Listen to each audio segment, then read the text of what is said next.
I got a letter last week from a man named Harold Boone, 71 years old, retired, finally bought the boat he'd been promising himself for 40 years. A clean-looking center console, photos that gleamed, a seller who shook his hand and called him captain. Harold wired the money on a Friday and trailered her home proud. By the second weekend, that motor wouldn't hold an idle. The gear case oil came out the color of a milkshake, and the floor flexed under his heel like a wet sponge. The repair quote was just shy of $9,000. On a boat he paid $11,000 for, and every bit of it would have shown up in about 10 minutes before he ever handed over a single dollar if somebody had told him where to put his hands. So this one's for Harold, and it might just be for you, because right now you might be looking at one of these on Marketplace, telling yourself you found the deal of a lifetime.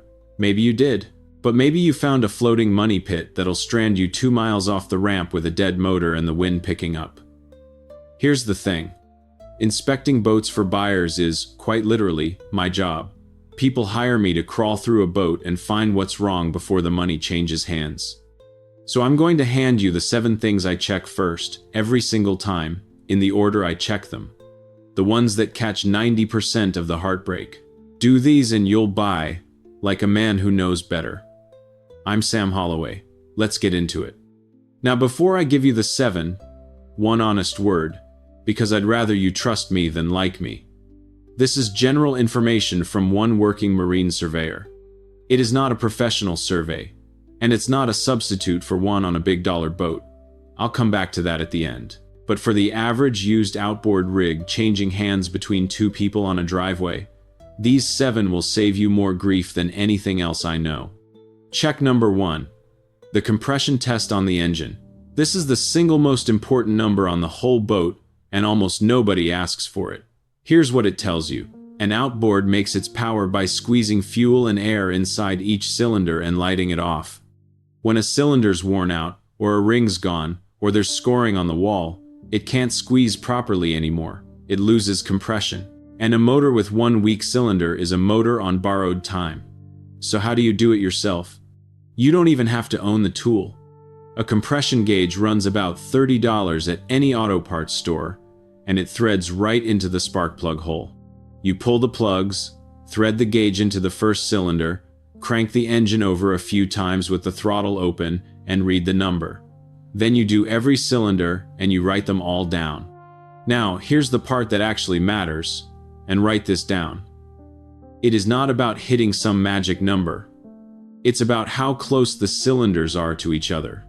You want them all within about 10–15% of one another. A 4-cylinder reading 120, 118, 122, 119. That's a healthy motor. But 120, 120, 120, and then 85 on the last hole? That 85 is the boat screaming at you. That's a dead or dying cylinder. What does it mean for the price? It means walk away, or it means a powerhead. And a powerhead rebuild on a mid-size outboard runs you anywhere from $2,000 to $4,000, sometimes more. So if the seller won't let you pull the plugs and run a compression test, ask yourself what he's hiding. The honest ones will hand you the gauge. I've had sellers do it for me. The nervous ones suddenly remember an appointment. Let me tell you something though, because I want to be fair. A slightly uneven reading isn't always a death sentence. A cold motor that's been sitting all winter can read low until it's run and warmed up, and a stuck ring will sometimes free itself. So I'm not telling you to bolt the second you see a soft number. I'm telling you to make it part of the conversation and to price it in. That's the difference between panic and a survey. Check number 2, and this is the milkshake I mentioned with Harold. The lower unit oil. Down at the bottom of your outboard, by the propeller, there's a gear case. It's called the lower unit, and it's full of gear oil, and it is supposed to be sealed off from the water entirely. The oil should be clean, and on most motors it's a clear honey color or a dark gray. Here's the check, and it costs you nothing. There's a drain screw on the bottom of that lower unit. You loosen it, let a little oil drip onto your finger or a clean rag, and you look at it. You are looking for 2 things. 1, is it milky? Milky, coffee with cream-colored oil, means water has gotten past the seals and into the gear case. Water and oil churned together by the gears makes that milkshake color, and water in there means rust and corrosion eating your gears from the inside. 2. Are there metal flakes in it, or does it feel gritty? Shiny metal in the oil means the gears or the bearings are grinding themselves apart. Now, what does it cost if you miss it? Resealing a lower unit is the cheap end, a few $100s. But if water's been in there long enough to chew up the gears, a replacement lower unit can run you anywhere from $1,200 to $3,000 plus, depending on the motor.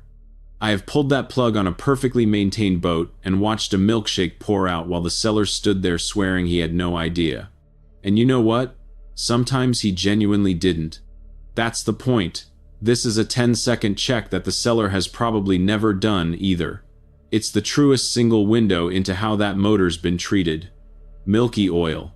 I walk away, or I knock the price down by the cost of a lower unit, and I mean every dollar of it. Check number 3. The transom and the stringers. This is the one that got Harold's floor flexing, and it's the most expensive thing that can be wrong with a boat, so pay attention. The transom is the flat back wall of the boat where the engine bolts on. The stringers are the long structural beams running down inside the hull, under the floor, that hold the whole thing rigid. On a lot of fiberglass boats, those parts are built around a wood core, and fiberglass skinned wood does one thing when water finds its way in. It rots. And a rotten transom or rotten stringers, that's not a repair. That's often more than the boat is worth. So how do you check it without cutting the boat open? 2 ways, and they're both free. First, the tap test. Take the handle of a screwdriver, or your knuckles, and tap firmly all across the transom, especially down low and around the bolt holes where the engine mounts. Good, solid glass over wood gives you a sharp, high, hard knock. Tap, tap, tap. But when you hit a soft spot, the sound goes dead and dull, a thud instead of a knock. Like tapping a watermelon that's gone off. That dull thud is rot underneath. Second, the flex test. With the motor tilted up, grab the lower unit and push and pull on it, up and down. A sound transom does not move. If you feel the whole back of the boat flexing, oil canning, giving, that's structural, and that's a no. Walk the floor too. Step around the deck, by the helm, in the corners. Soft, spongy, springy spots underfoot mean the stringers under there have gone soft. Here's the money, and I'll be straight with you. A full transom and stringer rebuild on a mid-sized fiberglass boat can run $8, $10, $15,000, and I've seen estimates higher than that.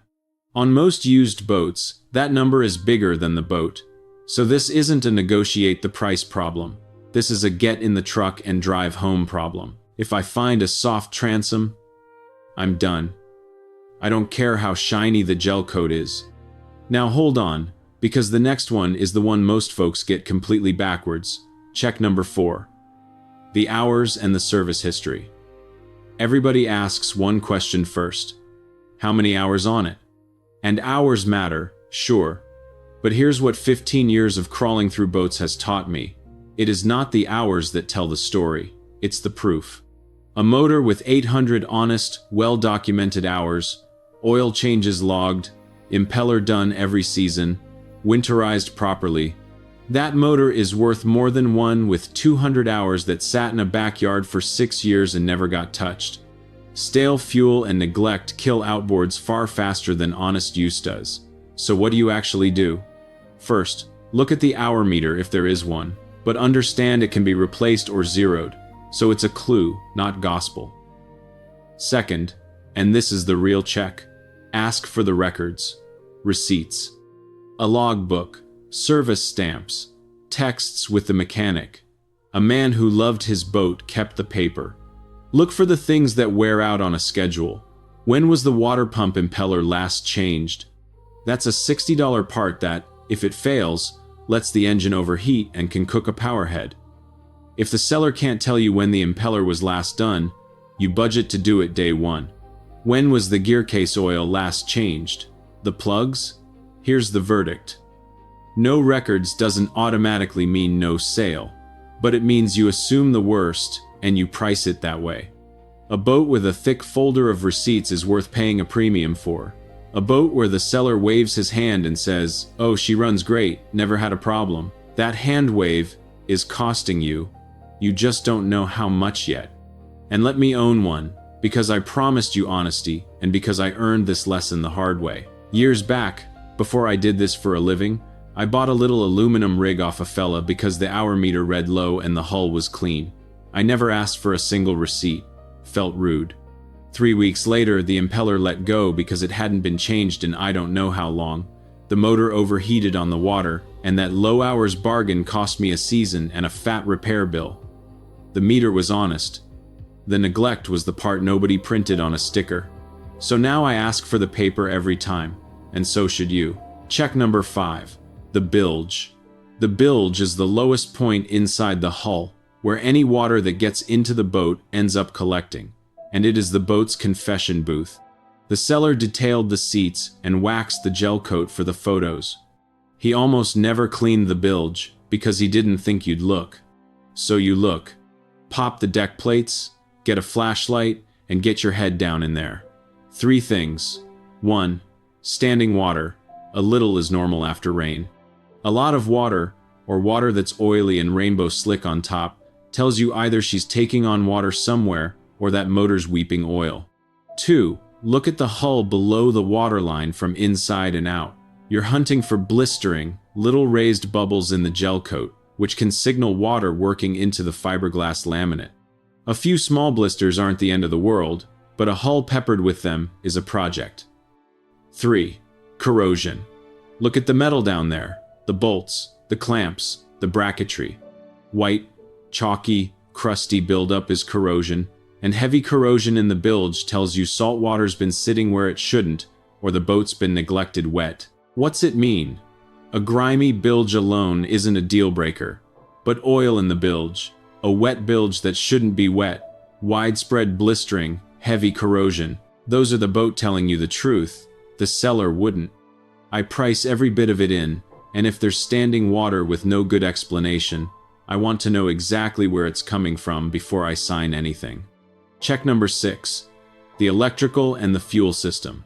This is the one that strands you, and it's the one buyers skip because it isn't glamorous. Start with the fuel, because of one word. Ethanol.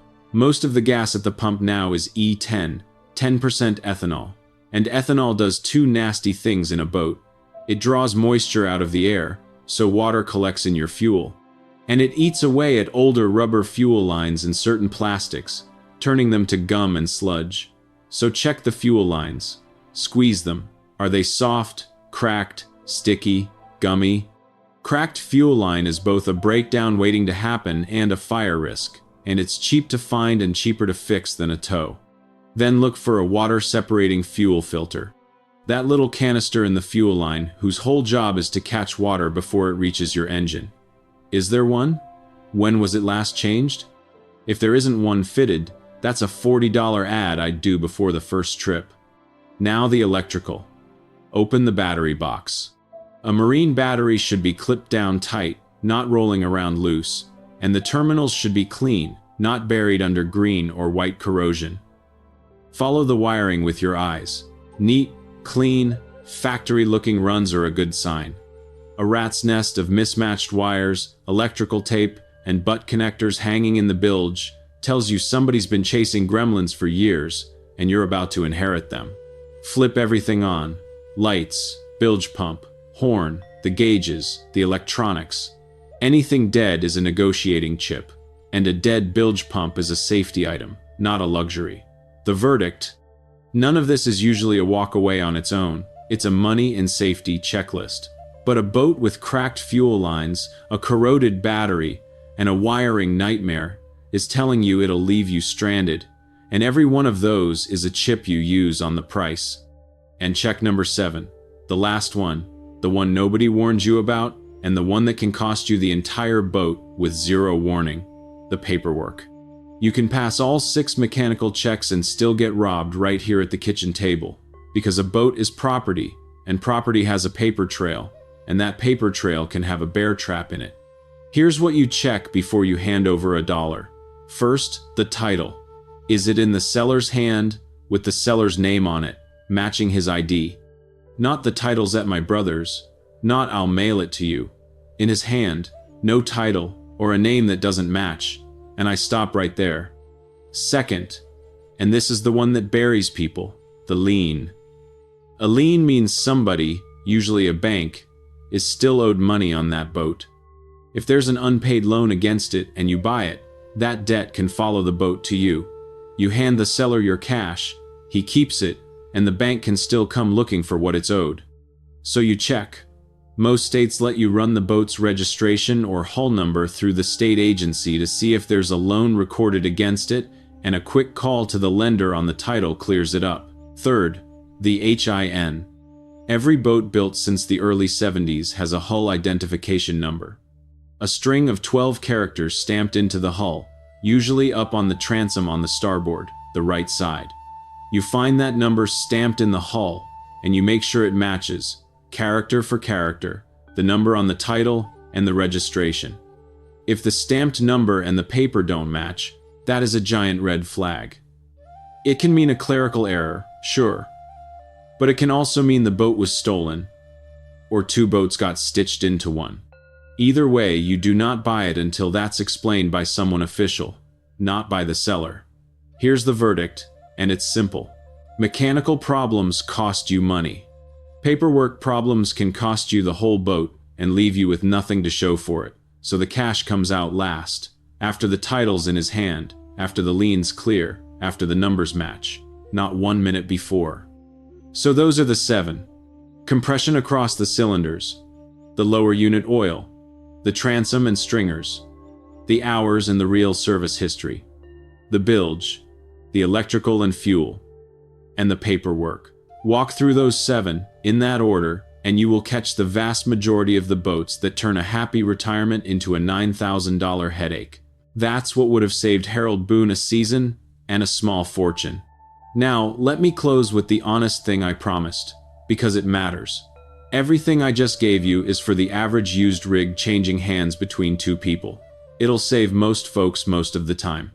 But if you're buying something big, an expensive cruiser, a bigger glass boat, anything where the dollars are serious and the systems are complex, do not lean on a driveway once over, mine or your own. Pay for an independent survey.